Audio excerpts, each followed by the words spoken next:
अल्लाह के नबी सल्लल्लाहु अलैहि वसल्लम की 10वीं बीवी थी, यानी आप अलैहिस्सलातु वस्सलाम में 10वां निकाह हजरत जुवेरिया बिनते हारिस से किया था।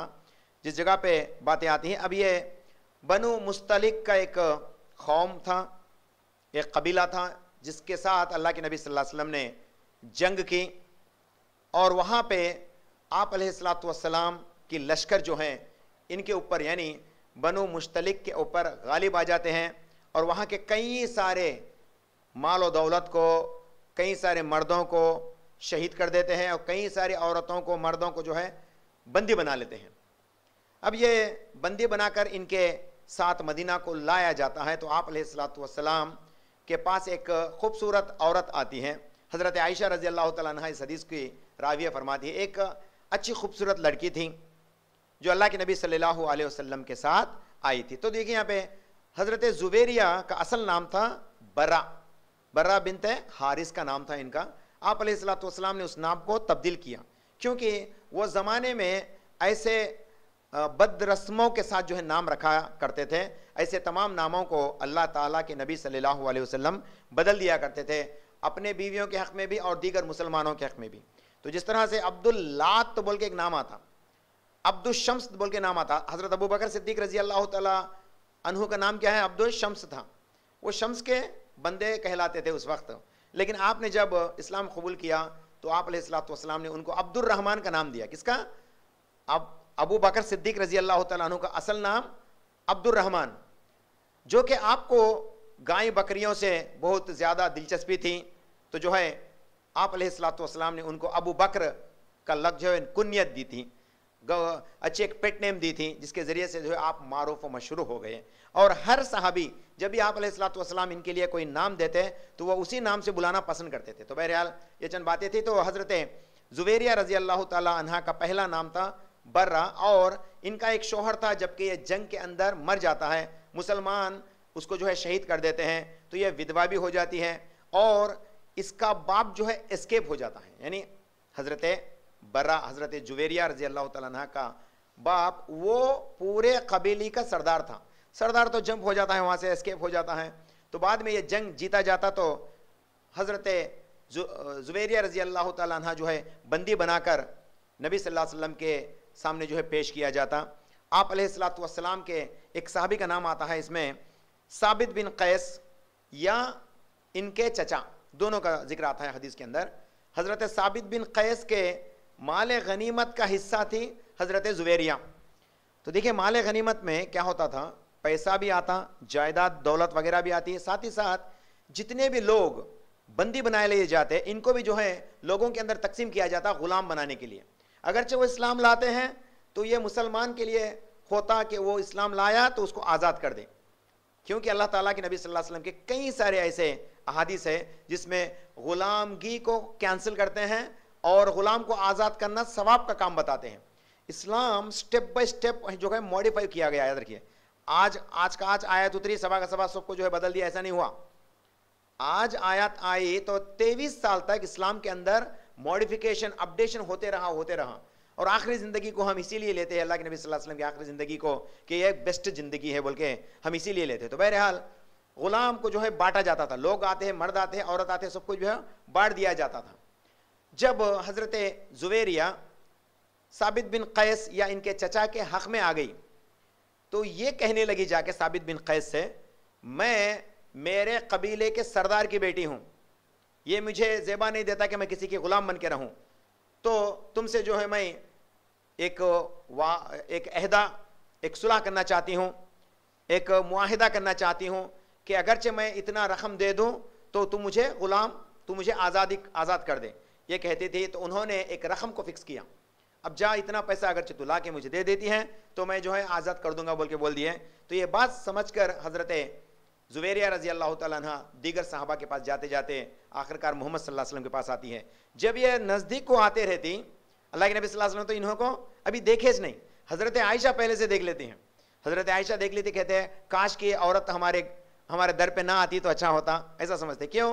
क्योंकि अल्लाह के नबी सल्लल्लाहु अलैहि वसल्लम को पता चला कि ये किसकी बेटी, लीडर की बेटी, सदर की बेटी, तो इससे ज़रूर निकाह करेंगे, क्योंकि इससे निकाह करेंगे तो सदर इस्लाम लाता, सदर इस्लाम लाया, लीडर इस्लाम लाया तो पूरी कौम इस्लाम लाती। ये निस्बत अल्लाह के नबी सल्लल्लाहु अलैहि वसल्लम इससे निकाह करना पसंद करेंगे। ये बहुत खूबसूरत भी हैं दिखने में, तो मुझे जलन होते, इस लिहाज से इन्होंने दिल में इरादा करते रहा कि ये काश यहाँ पे ना आती, लेकिन वो आ गई।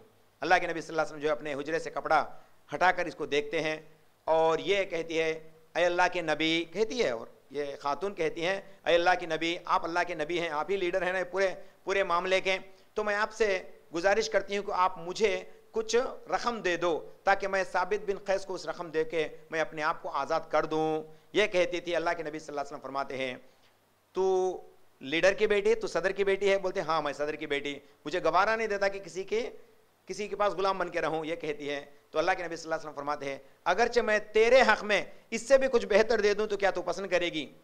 तो अल्लाह के नबी सल्लल्लाहु अलैहि वसल्लम की इस बात को फौरन कहती है कि हाँ बिल्कुल, अगरचे इससे बेहतर कुछ देना चाह रहे तो आप दीजिएगा, मैं पसंद करूंगी। तो आप अलैहिस्सलाम कहते हैं, वो पूरा रकम मैं तुम्हारा अदा कर दूंगा, मैं तुमसे शादी करना चाहता हूँ। बोले अल्लाह के नबी सल्लल्लाहु अलैहि वसल्लम फौरन वो कबूल लेती हैं और उसको कबूल करके आप अलैहिस्सलाम की निकाह में आ जाती हैं।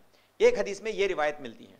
और आप अलैहिस्सलाम ने इनको जो है वलीमा भी दिया था, यानी तमाम सहाबा को जो है वलीमा भी दिया था, गोश्त के साथ रोटी के साथ जो है शेर करा दिए गए थे, यानी भरपूर पेट सहाबा इकराम ने खाना भी खा लिया वलीमा का। तो इनका महर क्या था? ये जो रकम, गुलाम को आज़ाद करने का जो रकम था, ये रकम देना ही इनके लिए महर था, यानी इनकी आज़ादी इनके लिए महर थी। कई सारे एग्जाम्पल्स है इस्लाम के अंदर जो रकम अदा करके जो है इनको आज़ाद किया जाता था, ये महर के बदले में। तो बहरहाल अल्लाह के नबी सल्लल्लाहु अलैहि वसल्लम की इस प्रपोजल को फ़ौरन खुशी खुशी तस्लीम कर लेती हैं। हज़रत आयशा अंदर से कहती हैं, हाँ जिसका मुझे डर था वही हुआ, क्योंकि ये औरत भी बड़ी खूबसूरत है, तो इसके वजह से जो है अल्लाह के नबी सल्लल्लाहु अलैहि वसल्लम का जो है शौक़ जो है हम पे से निकल के उस पे ना आ जाए, ये नीयत ये समझती है थी। लेकिन अल्लाह के नबी सल्लल्लाहु अलैहि वसल्लम फरमाते हैं, तुम्हारे बाप के पास ले जाया जाए। तो उनके बाप नेक्स्ट डे, दो हदीस अलग अलग मिलते हैं। एक हदीस में बात यह आती है कि इसके बाप को यह बात पता चलता कि मेरी बेटी को कैप्चर किया गया, तो फौरन ये हदिये को देने के लिए वापस आता है, कहता है आए मोहम्मद, मेरी बेटी को जो है आप छुड़ा दो, इसके बदले में आपको इतना हदिया दूंगा। एक हदीस में आता है। फिर अल्लाह के नबी सल्लल्लाहु अलैहि वसल्लम के पास प्रपोजल रखता है, तो फौरन इस प्रपोजल को जो है अल्लाह के नबी सल्लल्लाहु अलैहि वसल्लम कबूल कर लेते हैं। क्या बोल के? आज़ाद करने के लिए नहीं, कहते हैं, यानी एक वाक़या होता, जब ये इसका बाप इनके पास हदिया देने के लिए आता, तो एक वादी के पास आता हदिया लेकर, यानी पैसा, माल, दौलत, दो अच्छे अच्छे ऊँट भी लेके आता। ये अकेला था, इसके ऊँट भी थे, इसका माल भी इसके साथ था, इसके साथ दीगर कोई भी नहीं था। तो याद रखिए, इसके सामने एक वाक़या ऐसा आता कि एक वादी के अंदर इसके दो ऊँट आंखों से ओझल हो जाते, मतलब मायम हो जाते, गायब हो जाते वहां से।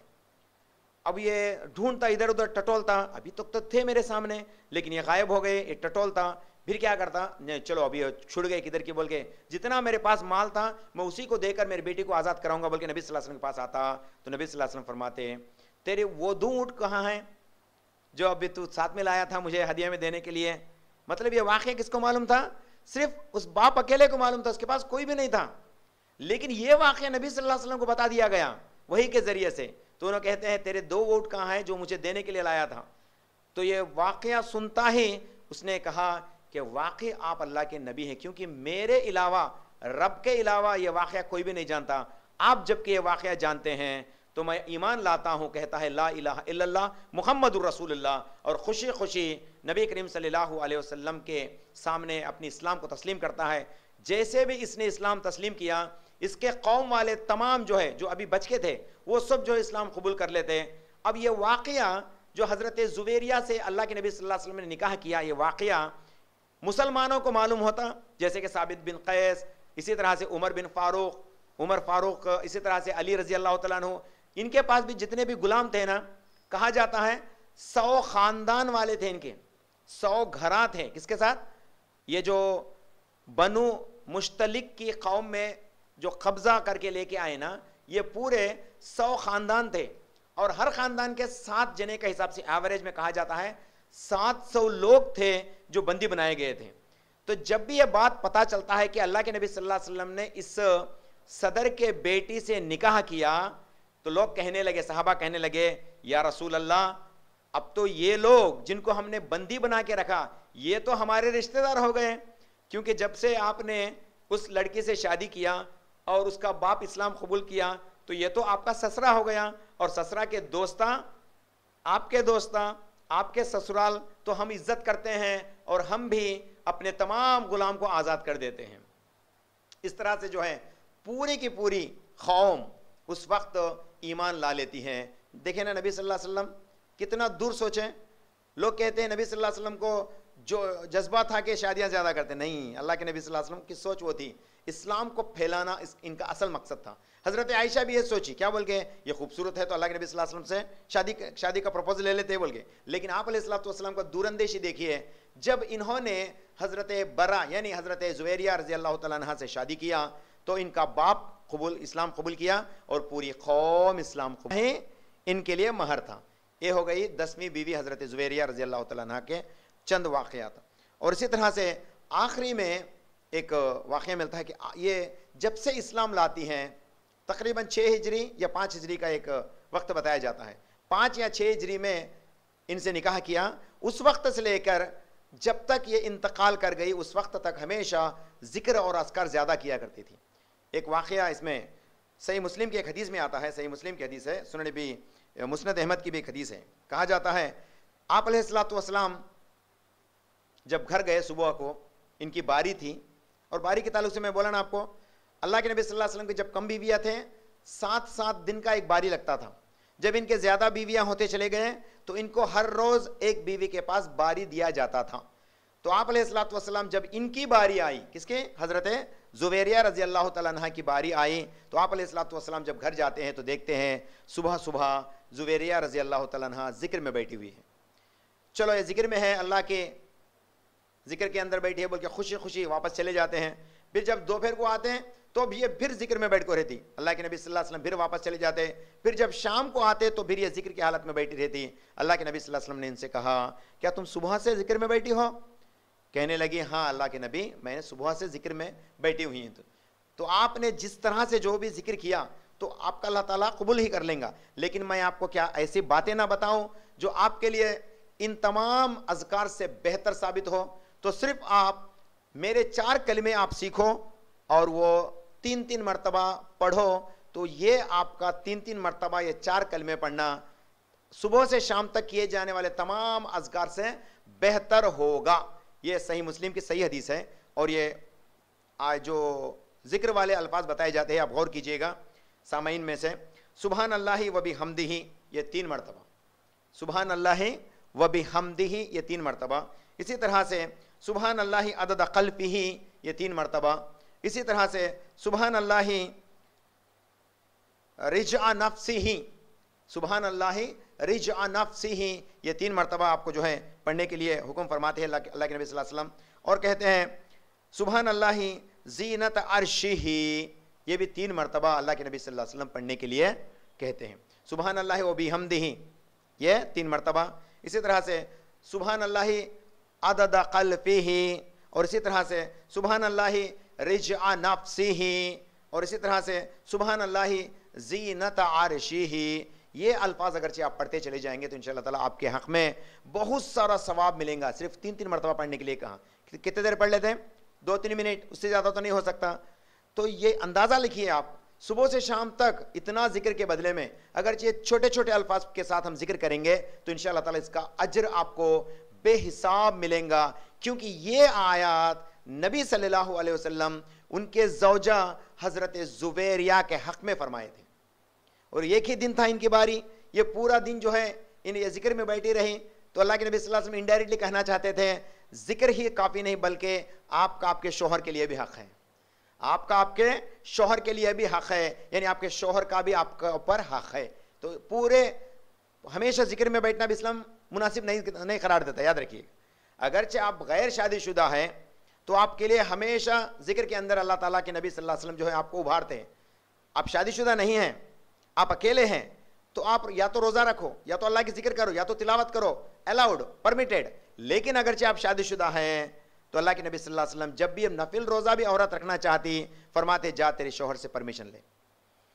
इस्लाम इज़ अ प्रैक्टिकल रिलीजियन, हमें इसको मना नहीं कर सकते, क्योंकि शौहर की कब जरूरत पड़ जाए, शौहर की कब जरूरत पड़ जाए ये कोई भी नहीं जानता। इसीलिए औरत को चाहिए सिवाय रमजान के फर्ज रोजे के, अगरचे वो नफल रोजा रखना चाहती है, चाहे वो अरफा का दिन का रोजा क्यों ना हो, चाहे वो मुहर्रम के योम आशुरा का रोजा क्यों ना हो, या दीगर जितने भी जो पीर के रोजे, जुमेरात के रोजे जो रखने के लिए हदीस मिलते हैं, ये तमाम नफल रोजों के अंदर ये अगरचे रखना चाहती है तो फौरन शौहर की इजाजत लेना। अगरचे शौहर इजाजत दिया तो रोजा रख ले, शौहर इजाजत नहीं दिया तो रोजा ना रखे, ये उसके लिए वही बेहतर है, याद रखिएगा।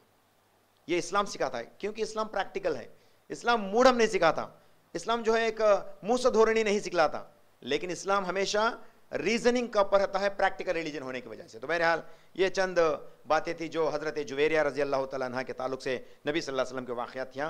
और यहाँ पे भी बताया जाता है कि हजरत जुवेरिया रजी अल्लाह तआला अन्हा का जो इंतकाल 60 हिजरी या जो है 58 हिजरी, दो अलग अलग रिवायतों में अलग अलग तारीखें मिलती हैं। तो बहरहाल अल्लाहु आलम 56 हिजरी में भी इनके वफ़ात की जो है बातें बताई जाती हैं। तो बहरहाल ये हजरत जुवेरिया रजी अल्लाह तआला अन्हा के चंद वाक़यात।